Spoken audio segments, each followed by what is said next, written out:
following is a presentation of Epic eSports Radio Network. Live from Oregon, broadcasting around the world, you're listening to the Coach's Corner Radio Show. Sit back as we provide in-depth analysis covering all your favorite sports. Football, baseball, soccer. There's not a sport that we don't cover. So step up to the plate. Get ready for a hit. We're putting on a show, and Coach Craven's hosting it. So without further ado, we proudly present to you your host, Coach Brian Craven. Hello, SFL. Do not adjust your headsets. You are not getting an error. This is indeed Brian Craven. Coach's Corner, brought to you by Epic eSports. We're back after a little bit of a, let's call it a holiday break. I hope all of you had a fantastic Thanksgiving. Been a little bit, but hope you had a fantastic Thanksgiving. Got to spend it with loved ones and just generally relax. And if you did try to do some of that Black Friday madness, well, God bless you with that too. Never been a fan of that. Moving on, want to take a few minutes and chat about our beloved league. Just had our All-Star game, as you might have noticed, just yesterday, in fact, as of this recording. A couple of fun thoughts, a couple of thoughts coming out of that. One, I was intrigued to see the West break out the 46 defense, channeling their 1985 Bears, running the Bear front. Caught me by surprise. I don't know if it caught the East by surprise, but it was a bold move and, paid off. Kudos to Jacob for trying something different. I don't know if that was a little gamesmanship or he just thought, what the heck, let's try it. We got all these studs. You never saw a swing pass to Reggie Streeter. I think that would have been kind of devastating if that had happened. But you never saw a swing pass to Streeter when they were in that 46. So it worked out.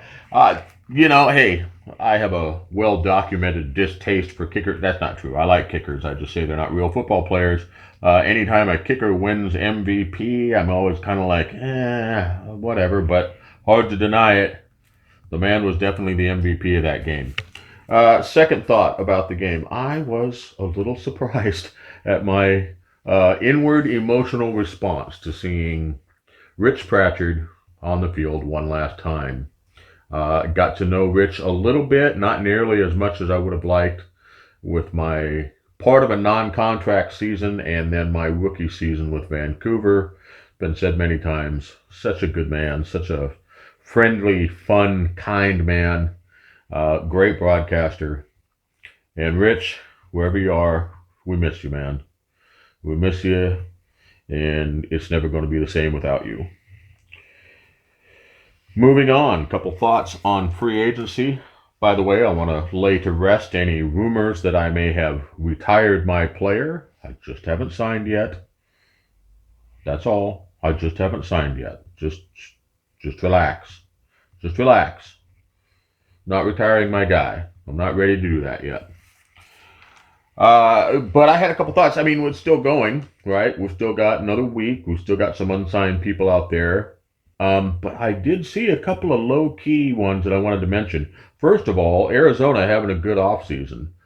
Picking up Everett Garrison and TJ Punk. I think those low-key pretty good moves for them. Always rooting for Eddie and Ashley and the Arizona family, except whenever they play us. So looking forward to seeing that. They're in that tough division. Because apparently Cam is mad at Eddie. I'm kidding. I watched the podcast the other day with Ashley, and I thought that was funny. Everybody's in a tough division, right? But Eddie's got his work cut out for him. Got a couple of championship caliber teams in his division, and I think these two moves could help. TJ playing second fiddle to the incomparable Mike Daggs. Now he gets to step to the forefront. And then Everett Garrison's a heck of a DB, so that's a good move for him. And then another that may have gone under the radar with some folks, I don't know. I don't get in chat that much, so, it's hard to say. But I noticed Jacksonville signed fullback Iggy Swift. And for those of you, I mean, it was before my time, but I went back and I've watched nearly all the seasons I could find. If you haven't done that, I highly recommend it. It is interesting to watch I'm getting distracted, but who cares? It's my show. It's interesting to watch the evolution of the league, watch the evolution of the production, hearing some of that early stuff, seeing some of those longtime players that are still with us that maybe people don't know because they're under the radar people. Anyway, it's not like Jacksonville has always been Air Jacksonville. They had a running back a few years back. Again, before my time, Jay Eniola, I think was his name, had a big season. So they've run the ball before. Well, now with 20 contract players, um, they picked up a fullback in Iggy, pretty good fullback. Having an extra blocker in front of Jared Willis could be significant. Jacksonville's always on the cusp, aren't they? You always thinking, well, Jacksonville's pretty good. We had moments last season when we thought they might have been one of the best teams in the league. They're always going to be right there. This is a move that when I saw it, I went, okay, Jacksonville doing something different. Could be fun to watch. We still got a few signings to be done, and then the draft is going to be interesting. I'm sure those of you who remember last season, the first two rounds were it was kind of different, wasn't it? It wasn't that they were less valuable than the later rounds, but because of the secondary positions and things like that, we saw some real high value guys go later in the draft. And now you're kind of locked in. And I didn't like it at first, but I get it. So, league's doing the best they can, right? And they thought that was a move that needed to be made. And trying to take care of the customers, because let's face it, we're all customers, aren't we? Well, the result of that being that the first round picks are kind of valuable, aren't they? So I am wondering if we're going to see some interesting moves there, some real drama. As of now, I believe we're only talking about 3 rounds or part of a fourth, something like that. Don't quote me on that completely. Cam, don't get mad at me. I remember thinking, I think I remember you saying that. I'm not trying to put false information out there. I'm just guessing. I'm speculating here. Disclaimer over. So yeah, I think we're looking at like part of a fourth round, something like that. We'll find out soon enough. Draft is just around the corner, but yeah, you're not.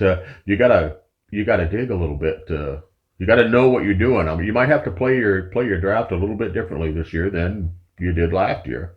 I know we were looking at trading our second round pick to try to move back when we thought we were it was going to mess things up, and or our third pick. I don't remember our third pick.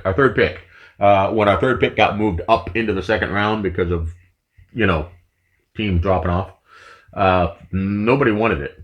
Nobody wanted our third pick because they wanted to be able to take in the third round where they could pull people at secondary positions with higher values. So now that's not the case. So I like it. We're trying to, as Cam has said, as others have said, we're trying to do an immersive experience.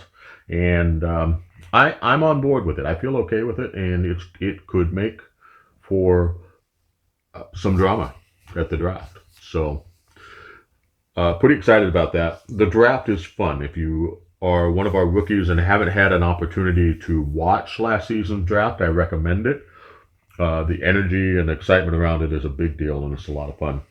And we're excited about the guys that we have in mind to join us at Lone Star. And I can't wait to see if we pull that off and we get them on the team. Moving on. Last topic for the day. Call it a love letter to the league, if you will. I spent a little bit of time this morning watching. I spent a little time this morning watching a game from season 11, maybe 10. I'm not sure. And I was seeing how far the league had come in just that amount of time. Don't get me wrong, it was pretty great watching that earlier model of the league. But my goodness, we really have come a long way, and we're continuing to grow. It's really easy sometimes to, well, I'm just going to say it, bitch about the things that we don't have or we feel like we don't have. But I don't want to ever take for granted what we do. And Cam, if you're listening, and you say you always listen, so I'm taking your word for it, bro. Thank you for what you've done. Thank you for what you put together. Again, I hope I've said it before. If I haven't, I'm sorry. You've put something great together, and it's not just the league. It's not just the production. It's not just the fun of hearing your name called or your friend's name called and winning games and all that stuff. And that's, it's fun.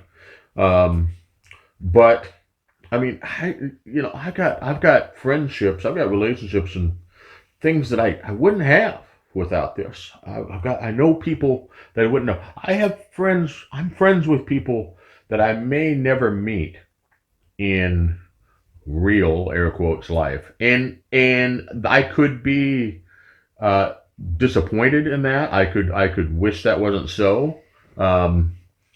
Or I could be grateful for the fact that I know people that I have. Well, let's start with Lone Star. Let's start with the people in Lone Star. Uh, Obviously, people like Dave Axis and Yogi Bar and Al Lewis, um, and the guys that came. We were rookies together, and we had our own little thing. I've said this before. We had our own little private group, and we kind of walked through that whole process of getting drafted and joining teams, and we celebrated each other. Um, Chris Andrews was in there. He's with Tulsa. We celebrated with him. Um, Mosley over in Denver, one of our boys, we celebrated with him. We were excited for each other when we landed with teams, and I just, wouldn't have that. Wouldn't have that, even if they're not on Lone Star with me, like Dave and Yogi and Al. Um, we still have that friendship, and I'm really grateful for that. And then guys from last season that joined, Ross Napoli, my he played for me at San Jose, and just a good guy, just a friend, just I see a DM pop up from some of these guys, and you're like, oh, cool, I got a message from Ross, or I got a message from Mike Twinscrew, or Slim Shady, or Chad Rowland. We've got these guys that I wouldn't know otherwise, and the league is the reason for it. So I'm pretty grateful for it. I want to name a few other people that I'm grateful for.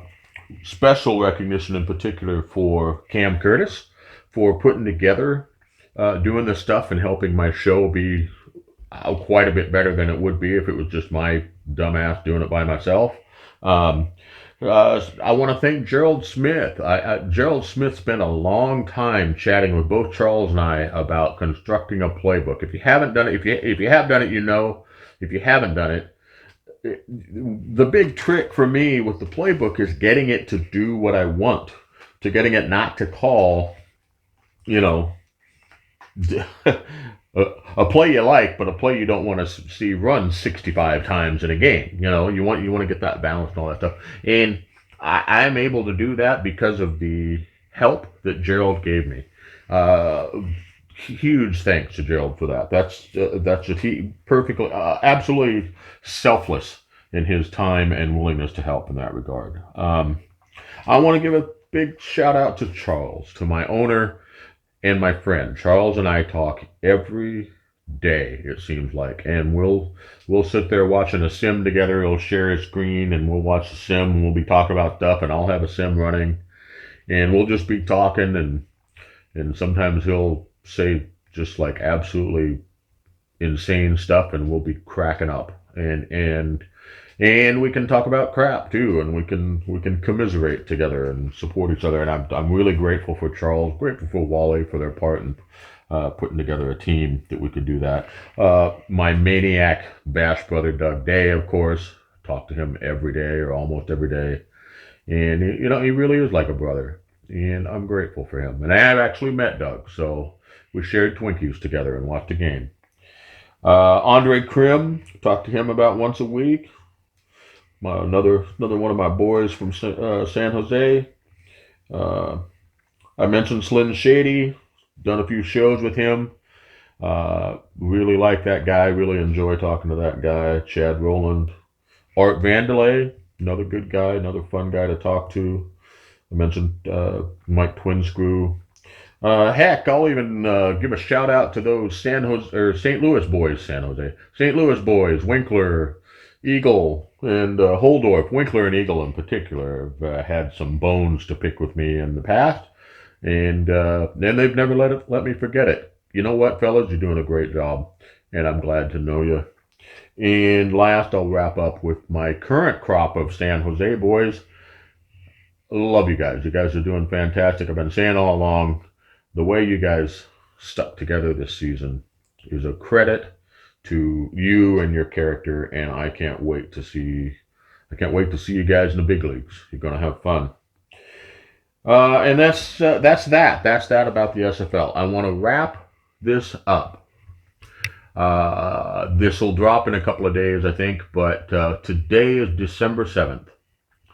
And as a college history major, as someone whose father served in World War II in the Pacific Theater, who told me stories about being a college student when he was working his job at a gas station in town, and somebody came in and said that Pearl Harbor had just been bombed, and he had just proposed to my mom, and they got married, and heck, they conceived my oldest brother before he left, and Dad went off, and when he met his firstborn son, he was 2.5 years old, and it was a different time.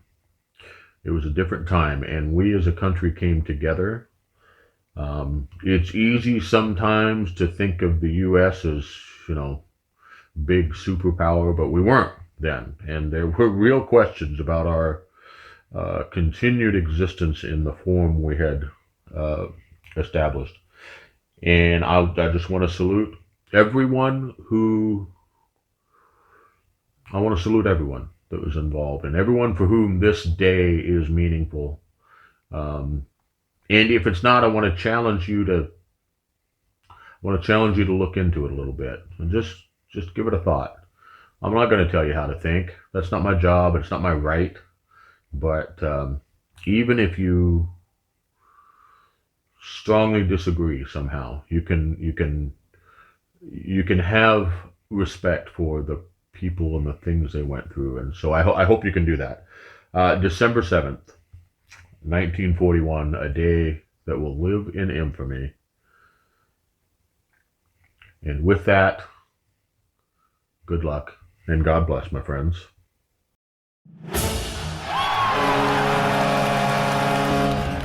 You've been listening to the Coach's Corner podcast with Coach Brian Craven, an Epic eSports Radio Network exclusive. If you enjoyed today's show, tell a friend. Make sure never to miss an episode by subscribing to Epic eSports on YouTube or downloading on Spotify.